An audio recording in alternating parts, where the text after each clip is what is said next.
Yo, what up my beautiful G's, and welcome back to a new video here on It's a Waste Graffiti channel. So I'm still a little bit sick, my voice is still a little bit gone for over a month now, so yeah, bear with me. I hope you can understand what I'm all saying in this video. So in this video we'll be talking about effects. I'm not talking about effects you can throw on your piece, but more like the extra effect you can throw around your piece. So effects in letter structures or cracks, that is going to be in another video and not in this one. On this one I want to talk about some effects you can throw around your piece, like the lightning effect that I use all the time. And I got some different ones for you, so I hope you like this video. So using effects like this over your piece is an easy way to hide mistakes, and I think it gives an extra layer to your piece, and that's something that can be really nice. So I hope you get something from this video. Let's get into it. Let's try to paint smoke effect. Smoke effect.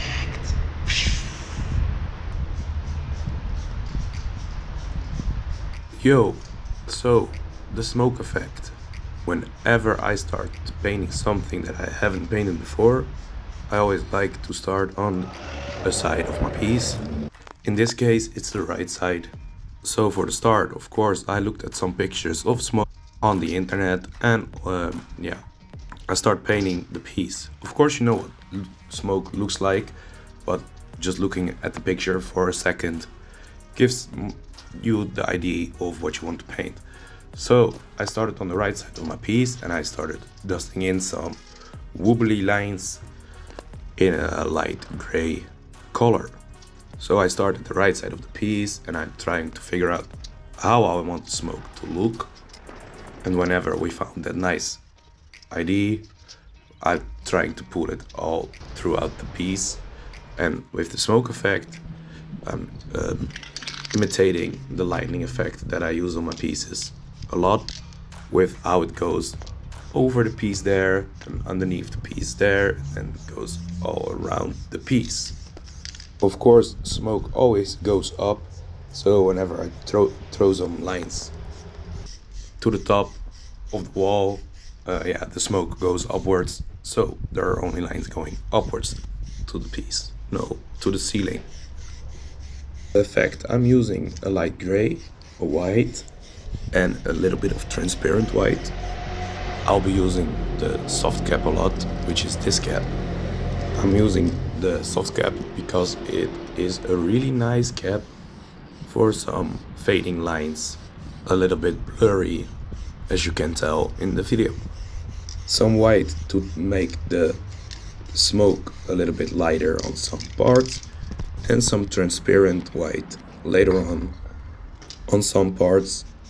I thought it will change a bit how the smoke looks, but I don't think that it actually helps it a lot.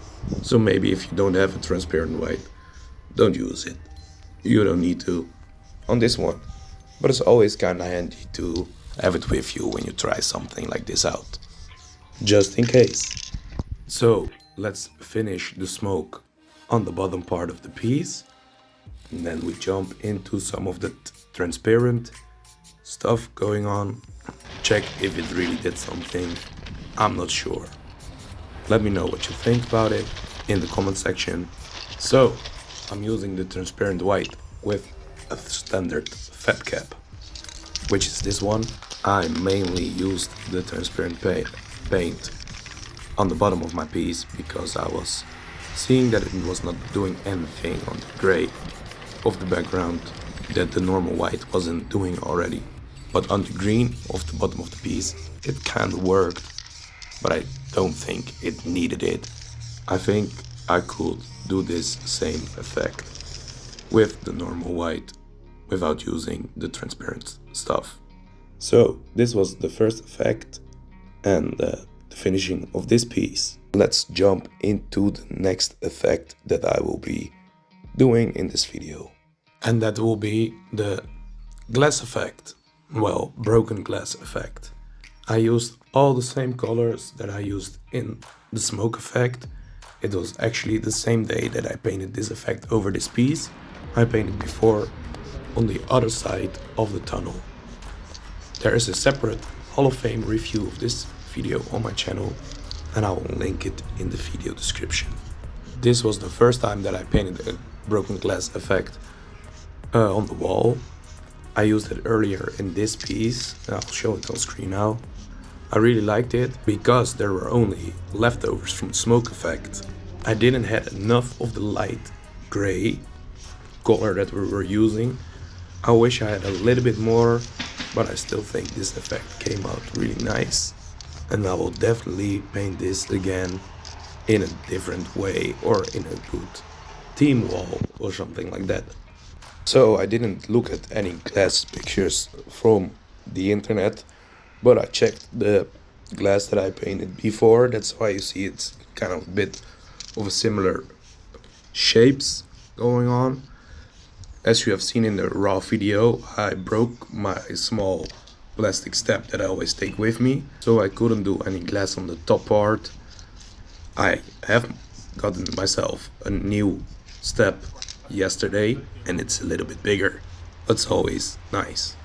So I sketched out the broken glass effect in the transparent white because you couldn't really see it on the first lines on the piece. So I had to sketch it out a little bit, then switched over to that light gray. And what you want to do if you do an effect like this, you want to angle your can away from your fill-in. So my glass is on the left side of the piece, so I hold the can with the cap going to the left side where the glass is going to be, and you spray a little bit inwards so you get it hard lines with a fade going into the glass.